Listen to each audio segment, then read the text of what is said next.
Muito boa noite, sejam bem-vindos hoje em horário especial por conta da rodada da UEFA. Vamos às notícias. Empresários do transporte público não cumprem acordo e rodoviários ameaçam nova paralisação dos trabalhos.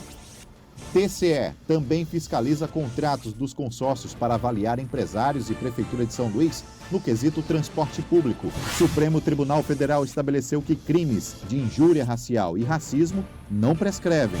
E ainda, as movimentações no cenário político. Tudo isso e muito mais agora, no Jornal da Guará.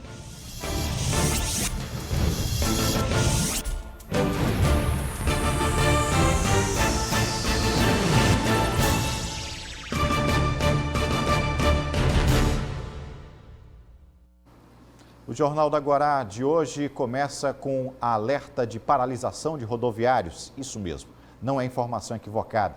6 empresas não cumpriram o acordo de pagar as folhas de pagamento e os funcionários podem suspender as atividades. Eduardo Gomes.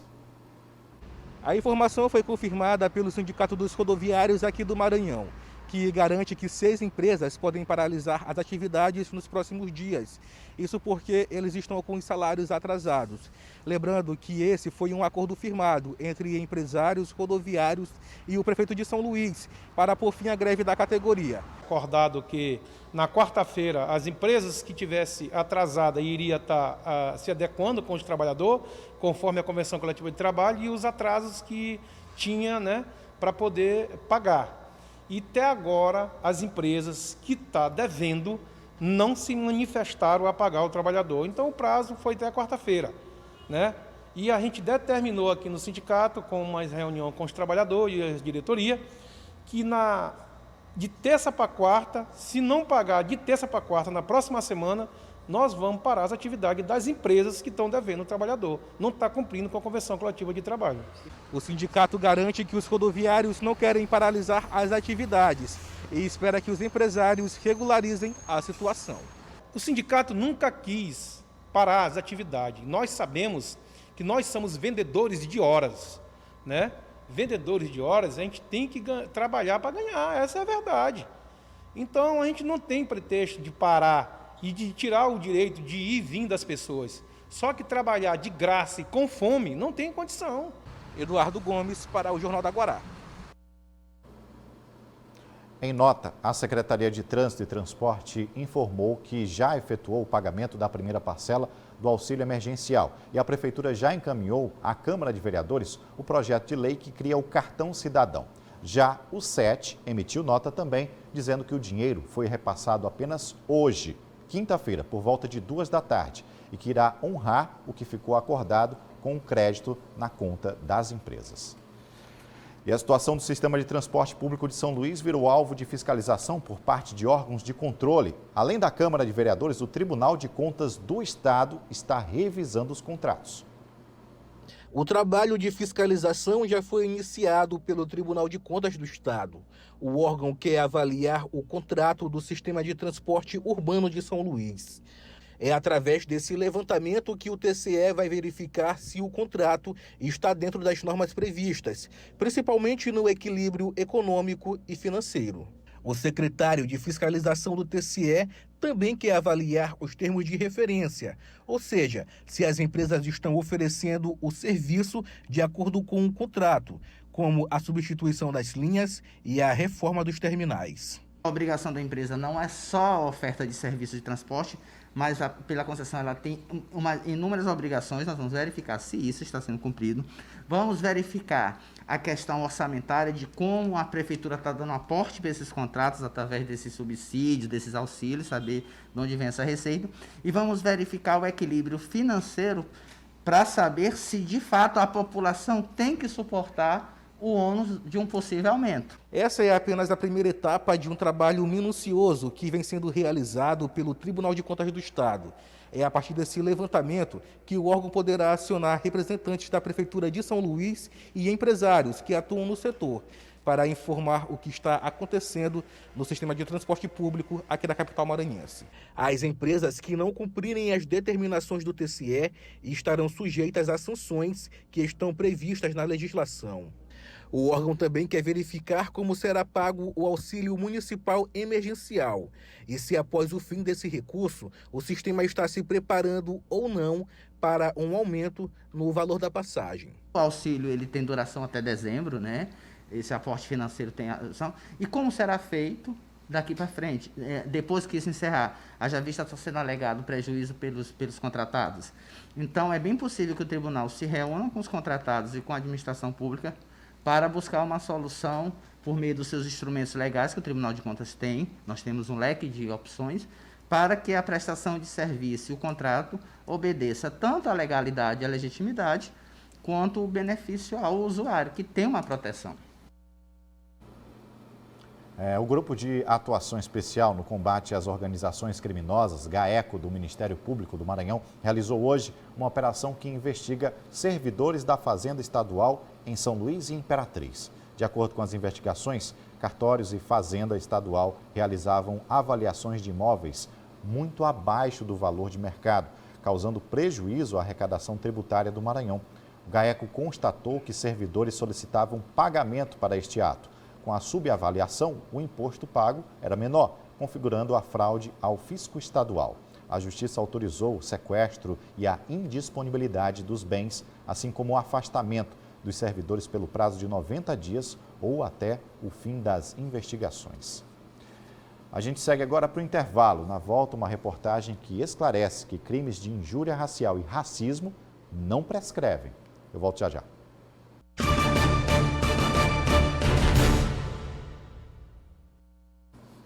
De volta, e hoje o Maranhão deu mais um avanço no quesito inclusão. Foi feito o lançamento do edital para a formação e qualificação de professores da UEMA. O benefício é destinado a docentes que atuam com povos e comunidades tradicionais do Maranhão, para que assumam a escolarização em seus territórios. O seletivo contempla cursos de licenciatura exclusivo para quilombolas e indígenas e oportuniza que pessoas acima dos 60 anos tenham acesso ao ensino superior. Os programas serão executados pela Universidade Estadual do Maranhão. Com esse direcionamento, o governo pretende garantir o processo educativo que seja mais eficaz e que venha, de fato, promover a autonomia de todos os territórios. Falando em benefícios, o Supremo Tribunal Federal, por 8 votos a 1, estabeleceu que o crime de injúria racial pode ser equiparado ao de racismo e se considerado imprescritível, ou seja, passível de punição a qualquer tempo. No Maranhão, em 2020, foram registradas 405 ocorrências de injúria racial. No ano de 2021, até meados de março, foram recebidas 98 ocorrências pela Polícia Civil. Na Delegacia Especializada, foram 15 registros em 2020 e 8 registros em 2021. Este ano, o Supremo Tribunal Federal decidiu que o crime de injúria racial não prescreve. Uma vitória para o movimento negro.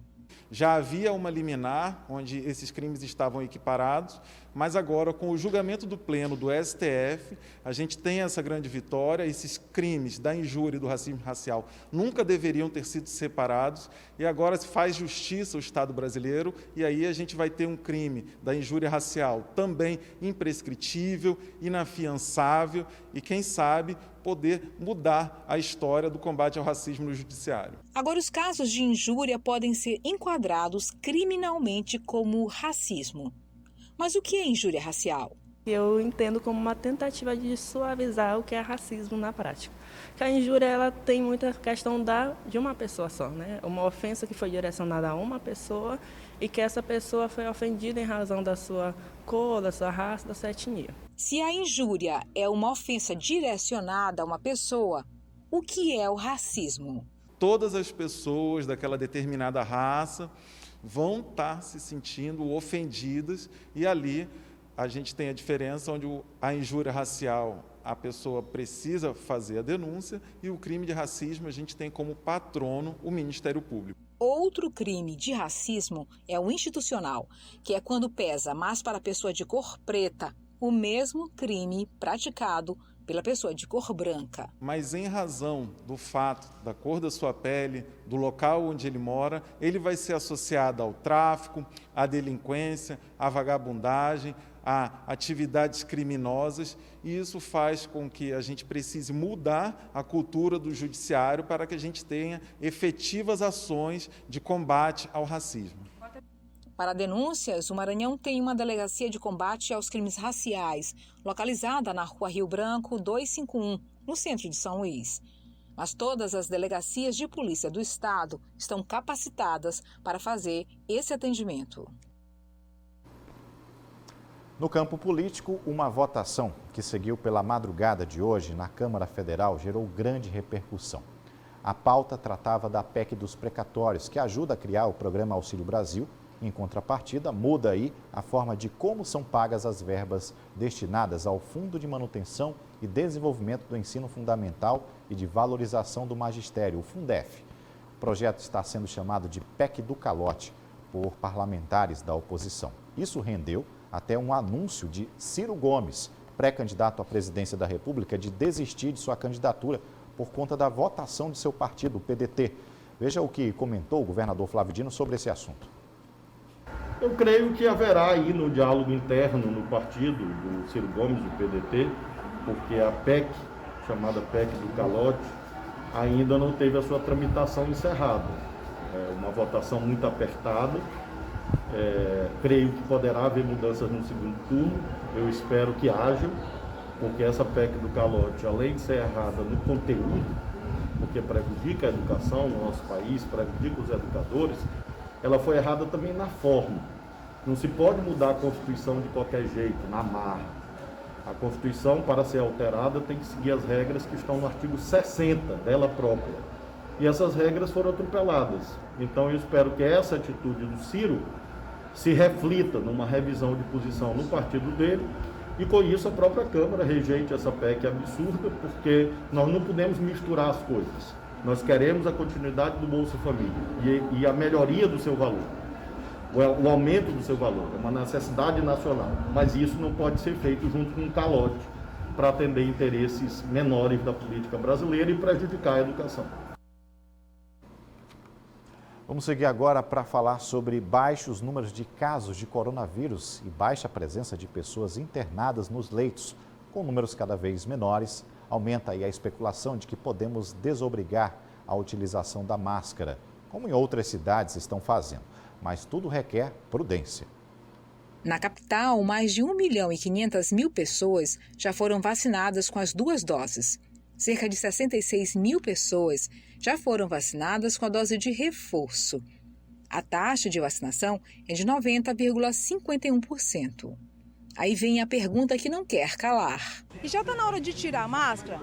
Bom, de acordo com o secretário municipal de saúde, a flexibilização do uso de máscaras vai chegar, mas com base em evidências científicas e também dependendo do número alcançado de vacinados. Tenta sempre fazer, desde o início de nossa gestão, tudo baseado nas melhores evidências científicas, né? E para que a gente alcance uma imunidade de rebanho ou imunidade de grupo por vacina, a gente precisa alcançar 70%, pelo menos 70% da população total com a segunda dose ou a dose única. O avanço da vacinação tem influenciado na redução dos casos de Covid-19. De acordo com a Prefeitura de São Luís, a Grande Ilha tinha 120 leitos de UTI específicos para a Covid. Esta semana, esse número caiu para 50. A ocupação continua baixa, né? Se você for ver que o número absoluto ele aumentou, mas aumentou por conta da redução da oferta de leitos exclusivos Covid, né? Então, imagina, se você tinha 10 pacientes para 100 leitos, você tinha 10%. Mas se você reduz esses 100 leitos para 50, esses mesmos 10 pacientes passaram a ser 20% de ocupação, né? É a mesma quantidade, mas quando você reduz a oferta, esse número ele aumenta. Com a queda dos números de casos, algumas medidas restritivas podem ser reavaliadas. É aí que o uso de máscara pode deixar de ser exigido, mas só em locais abertos. O uso de máscaras em locais abertos.